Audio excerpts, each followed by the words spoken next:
click is all it takes to lose everything. We are in a cyber war. You can either be a defendant or you can be a victim.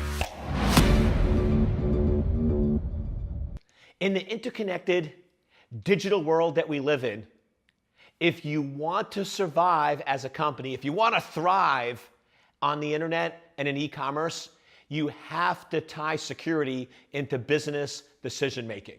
And it's not a hard thing to do, but most organizations make one-sided decisions when it comes to business. For example, if an employee comes to you and says, I know our company has a policy that doesn't allow USB drives, but I can increase my productivity by 20% if I can use an USB drive to copy data back and forth between systems, but I need your approval to do it.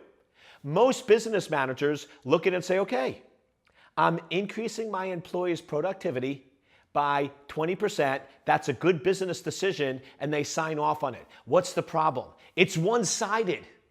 They're only looking at the functionality. They're not looking at the security. Good business decision makers ask two additional questions.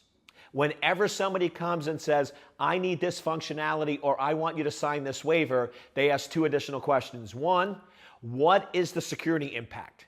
What is the impact to the organization or business by doing this? And second, what other alternatives exist? So let's play off that USB. Most business decision makers would sign off on that, but let's step back. What is the security risk? The security risk is now there's an 80% chance that critical corporate data could get lost, could get stolen, or that employee could misplace that USB drive. So let's look at this.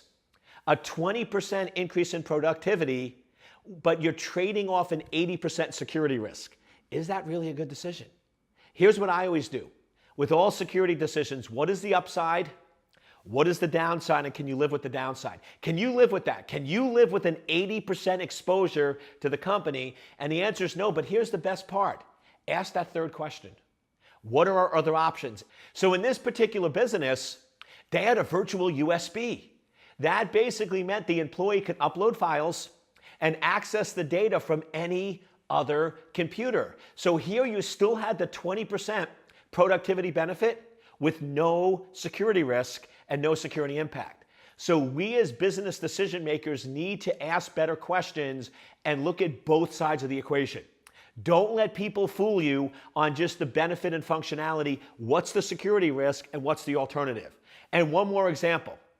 I've seen this at a company where a department came to one of the executives and said, we want to increase our customer business by 15% by setting up this server where we can directly do e-commerce. Now, most executives, when they hear a 15% increase, they think that's awesome. So they didn't ask any questions and they signed off on it. Well, guess what? This server was directly accessible from the internet. IT was unaware of it, so it wasn't patched. It contained 20 million client records, and I kid you not, 3 months after the exec signed off, the breach happened, and this company's just about out of business.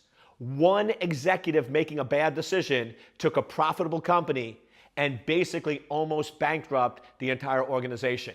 What that executive should have done is said, what is the risk and exposure? Did you talk to IT? What are the other options? What are the other alternatives? So we as business decision makers, when anybody's asking a question about functionality benefits that involve computers either directly or indirectly, step back and ask better questions. Say, what is the security risk? What are our other options? And have you got IT support? If companies would do that, if companies would be more aware and always look at not just the upside, but what is the downside and say, can we live with the downside?